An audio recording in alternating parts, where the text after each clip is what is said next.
iPhone 7 versus iPhone 11 speed test coming up right now. Let's go.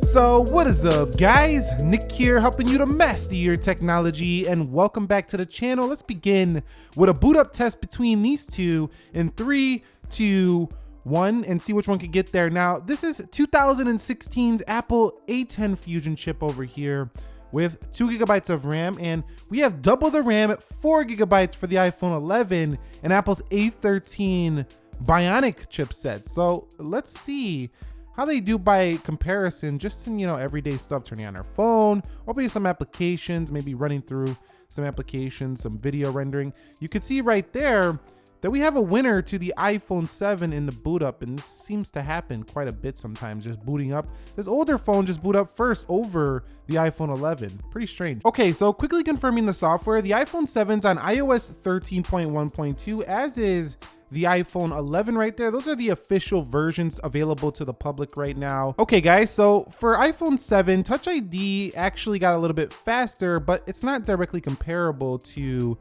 the Face ID on the iPhone 11 because it doesn't have Face ID. So really it's down to those two. So which one is actually faster? I think they're pretty similar. It's just down to that swipe versus, the touch. So you could probably pull out the iPhone 7 out of your pocket a little bit faster without even looking at the phone and be unlocked. So the experience and convenience of Touch ID might be a little bit higher, but the Face ID is more secure. So that can really play into you enjoying that a little bit more here, maybe for the 11. Okay, so I got the same applications lined up here. Let's go through some daily stuff and see which one is a little bit faster. So you can see right there, iPhone 11 closed out. Let's go in the clock, and you can see that was slightly to the 11. Let's go into calculator, 3, 2, 1.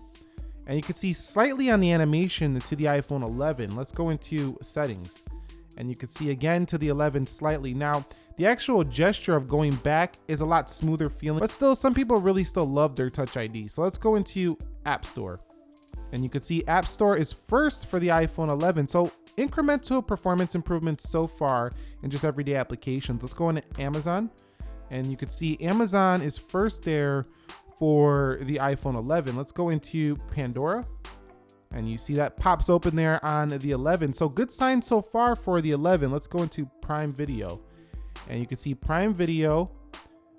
Yes, that was pretty close. I couldn't even see that one. Let me know which one won that one down below. It might have been a draw. Let's go into Snapchat, and you can see Snapchat is first there for iPhone 11. Let's go into YouTube, and YouTube is first there for iPhone 11 as well. Let's go into the trending tab, and pretty similar. So you can see there's almost not a big deal of difference. That goes to show how well Apple has optimized iOS 13 for the older iPhone.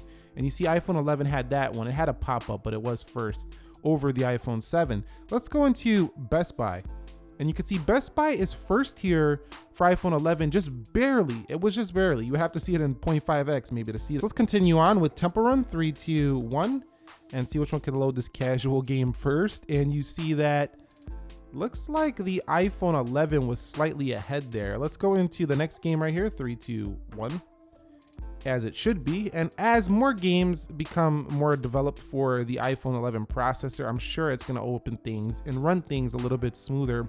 But what's really impressive is that this 2016 phone right here, the iPhone 7, which was one of the most popular sold iPhones last year, even though it wasn't the latest, is still performing like an absolute champ. It's very impressive to see that. Even if you're on this older iPhone, you're good to go.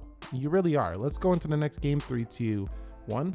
That's not to say don't get the iPhone 11. That's just to say that you're good to go. Let's go and hit play here. Look like the 7 had that one loaded, but which one can you actually get into the game first? And looks like the 11's a little bit ahead.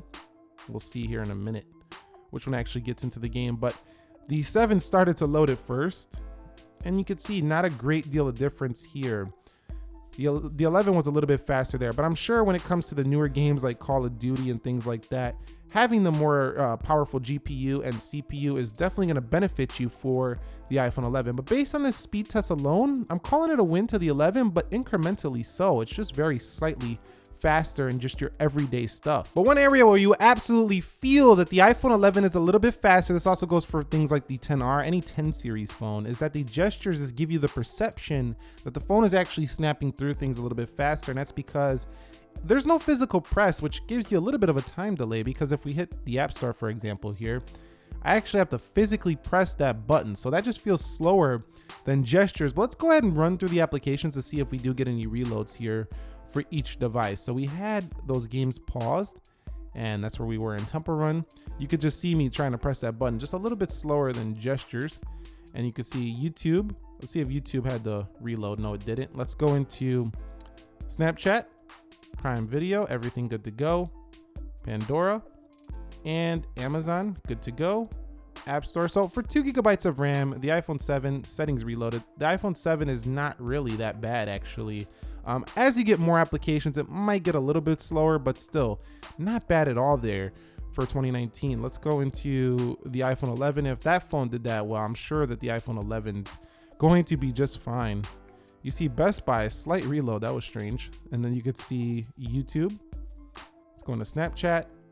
Prime Video is good to go. It just feels a lot smoother here for the iPhone 11. It really does. Like, the perception of smooth here is just unreal on the iPhone 11 versus the iPhone 7. So iPhone 7 seemed to have reloaded settings, and I think it was Best Buy here on this one. One apiece. So the 4 GB of RAM, maybe not until you're doing a lot more things, is going to really come into play, because based on just our simple everyday applications going between apps, you're not really even going to notice that you have more RAM on the iPhone 11. And because these phones don't really multitask, they don't really take advantage of that RAM. So what's more of a bigger deal is getting the bigger display, the design, maybe the cameras. Definitely more of a bigger deal than maybe the RAM and the speed you're seeing here in this video. But you don't have to feel like if you're upgrading from your 7 that you're not getting an upgrade in that performance department. You are. It's going to hold up longer over time. Okay, so both of these do have a 4K 30 frames a second clip in here, and I'm going to go ahead, it's 31 seconds. I'm going to go ahead and render them out at 4K here for both iPhones and iMovie. We're going to hit save video. And then we're gonna hit save video here. You can see 4K options on both 3, 2, and 1, and see which one can export this video first. I will speed it up till we get to the final results.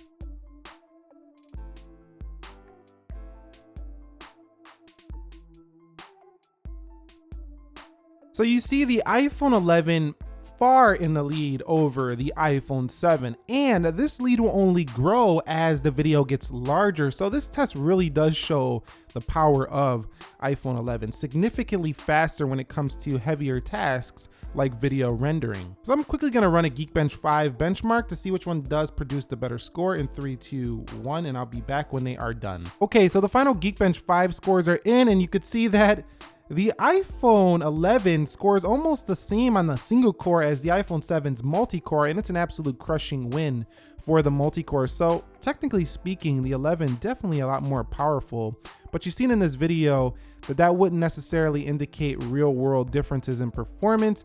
I've noticed day to day, the really only big thing I'm noticing in the performance differences is the gestures feel a lot smoother than the iPhone 7. But when it comes to opening applications, those don't really feel that much different because, you know, iOS is a pretty optimized software. So even if you're using an older iPhone, it's pretty similar. So if you are going to upgrade though, you do have a lot to look forward to. You have, yes, it's a thicker phone. That probably wasn't the best example, but you do have wireless charging on here.